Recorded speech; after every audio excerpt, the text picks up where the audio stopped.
We need policies to encourage new blood into farming, not ones that punish those who try. My name's James Davison, and my farm just outside Glenarm in County Antrim. We're a beef, sheep and poultry farm. Home farm has been in the family for 4 generations. Although my father farmed it and then retired from farming back in the early 2000s. The farm was rented out for 15 years until I started farming again. I always had a keen interest in farming, and growing up on the family farm, a new farm was something that I wanted to do. Since 2016, we've been growing the farm fairly steadily, and that through taking on rented ground and share farming agreement. As I got older, I realised if we could invest in the farm and grow it, we could get a full-time living from it. In 2016, we built the broiler houses, and in 2020 we started rearing calves through ABP's blade farming. But initially we started with 750 calves per year, and we've grew that now to 2,500 calves per year. I think farming's definitely a way of life. There's lots of long hours, lots of stressful days. The added pressure coming from the inheritance tax side of things has changed how we look at it.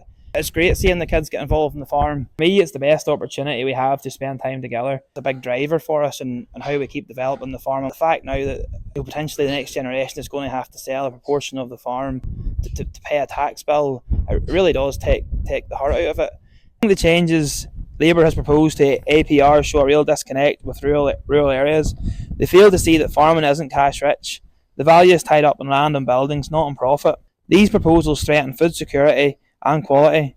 By dismantling family farms, which are the backbone of the local food production, they also risk hollowing out rural communities. You have to ask yourself the question, what was the point in building the farm to how it was for the next generation to have to sell it just to inherit it? If the kids want to take it on, it's going to create massive hurdles for them. You're looking at taking out loans to cover this here, but probably for a larger amount than the farm can cover.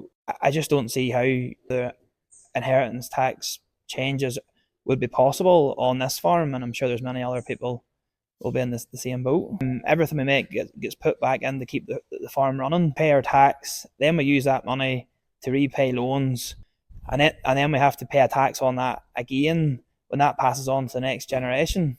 It doesn't seem that fair, does it? As land prices keep increasing, this tax will become a bigger issue.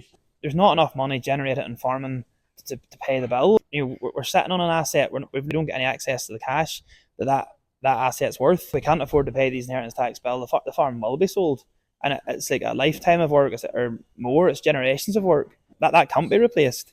This isn't just about farmers. It's about food security and affordability for everybody. Farming is full of risk, and that's something every farmer has accepted. Whether it's the prices we get for our produce, the weather, the cost of inputs. The reward for this isn't always money.